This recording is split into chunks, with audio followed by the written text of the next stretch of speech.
before? Yeah, for another class. The book? Yeah, so we're live now. All right, yeah. So speak really slowly. Yeah. Oh, I'm so confused right now. So we basically just go through the questions, or Yeah. We just go through the questions. all right. Pull it up real quick.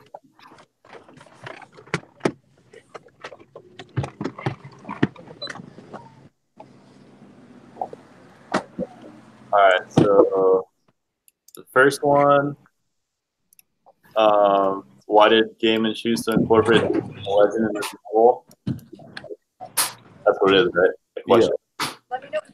Yeah.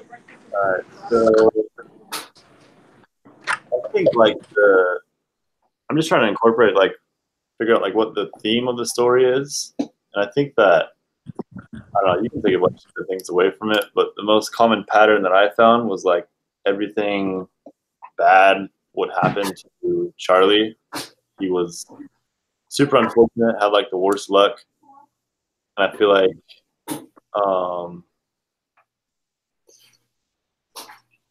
think he went with one of the themes of the novels, which is how for Fat Charlie to take control of his life regardless of his external circumstances.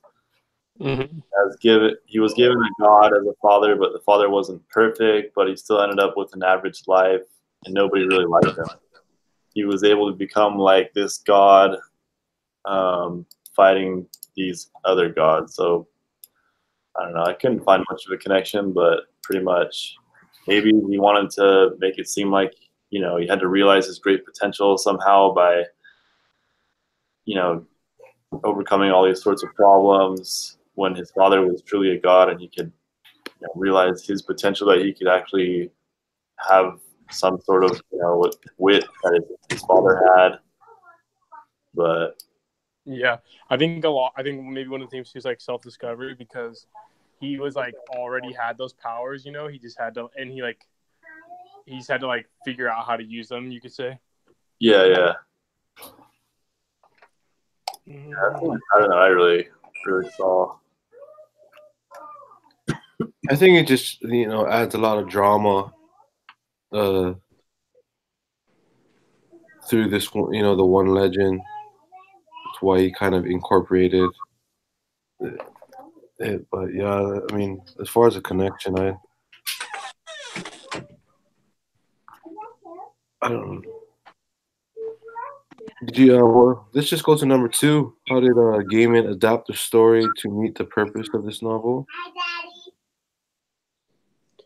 Yeah. I think it was kind of the last, in the last,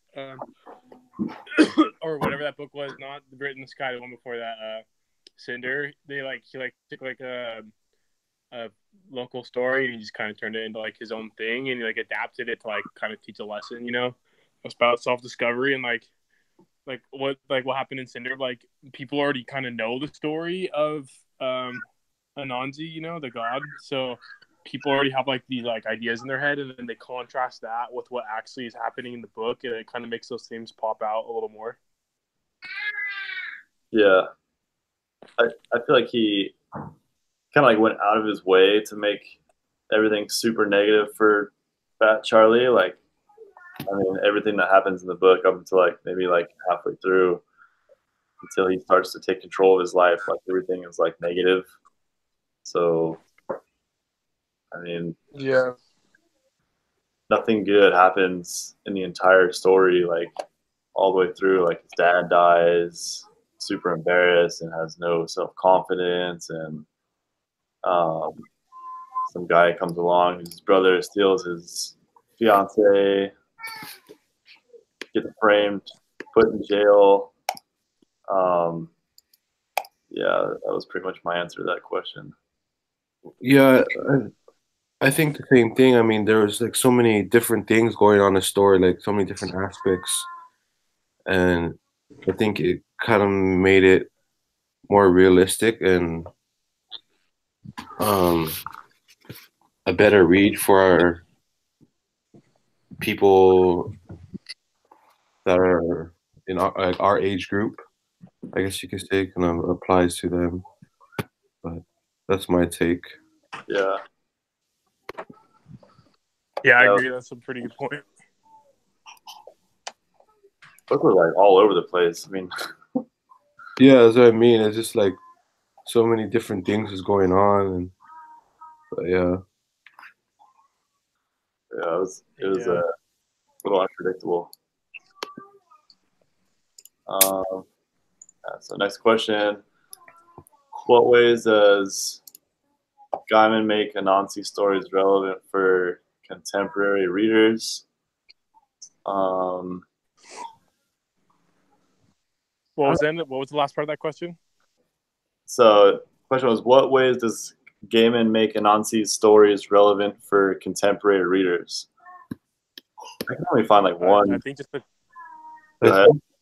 I think it's just like kind of what I just said. You know what I mean? Like there's just so many different aspects in the story in the book that it's just like kind of appeals to everyone in the modern age. You know, like kind of thing. Yeah, like a lot of the events that happened were really relatable. I mean, just Yeah.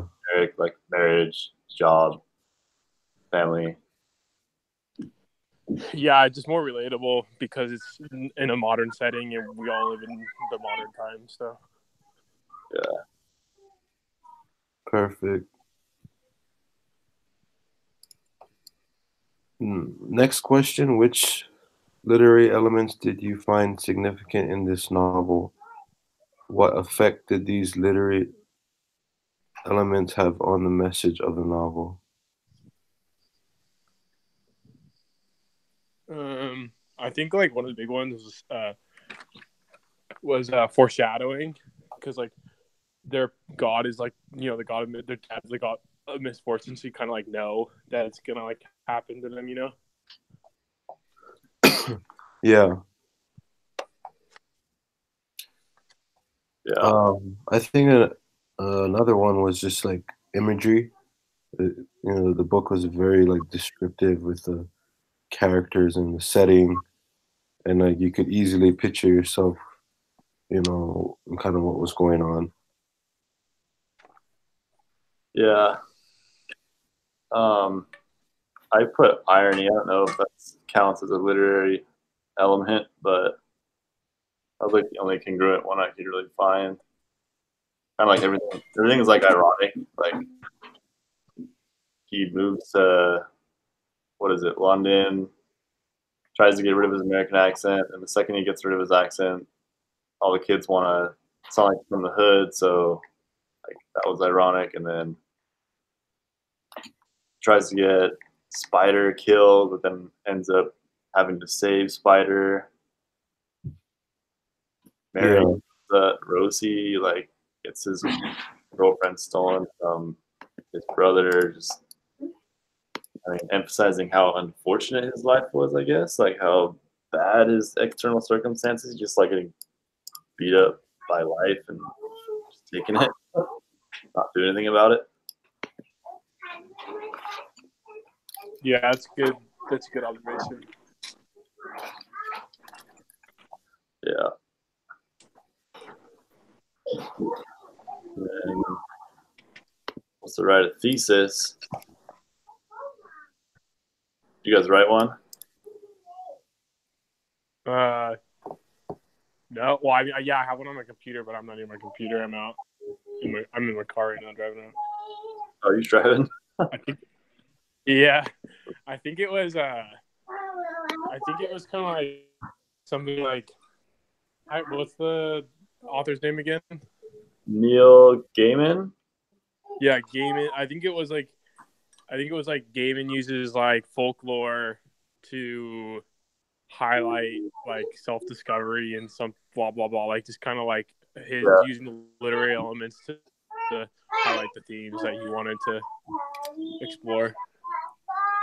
Yeah, that's kind of what I wrote. I just wrote in the book Anansi Boys by Neil Gaiman.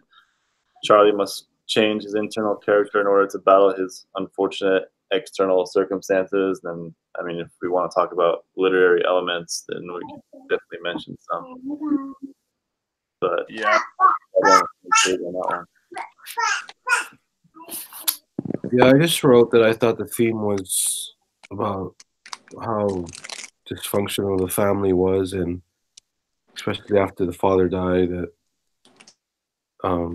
you know, although it was dysfunctional, it kind of helped the two brothers kind of work together and lean on one another.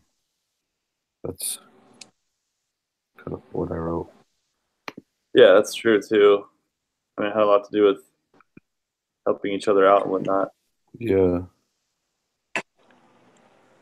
Yeah, even though it was like forced. There wasn't a lot of like serious patterns in the book. I mean, everything was kind of like every pattern there was like on and off. Yeah, it was like pretty all over the place. Honestly, for me, like I couldn't really like see like a lot of like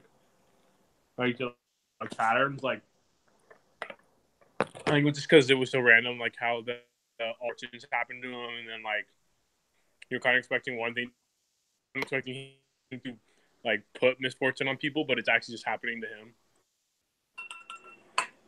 Yeah, and I was looking at like I was trying to figure out like maybe the theme is supposed to be like karma, like Yeah. But Anansi, like the god, his dad, like nothing really bad happens to him.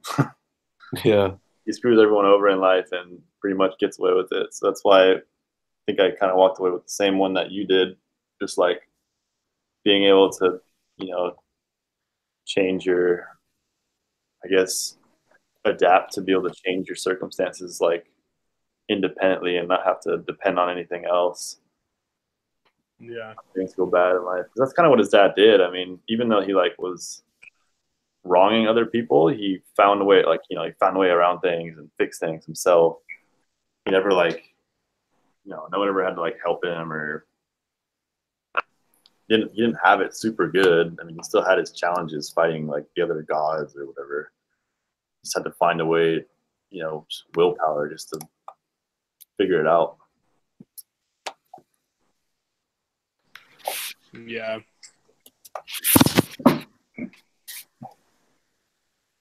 Are those all the questions? That's it. Yeah.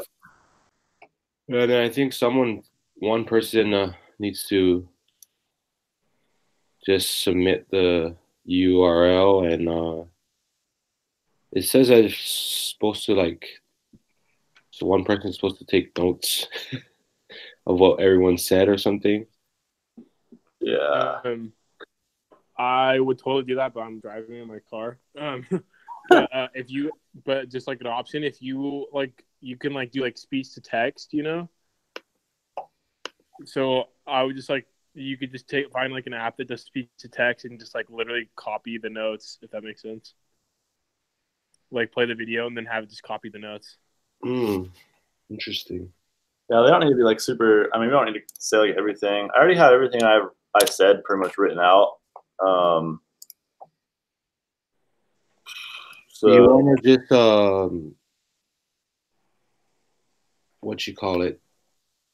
Message that to me, your notes, because I have my notes already written out too. Yeah, I can do that. I'll just put both of ours together and with the URL and turn it in. Yeah, because I think everything Jackson said was, everything we said was pretty much similar. Yeah. So yeah, we'll be fine with that. All right. Thanks. All right.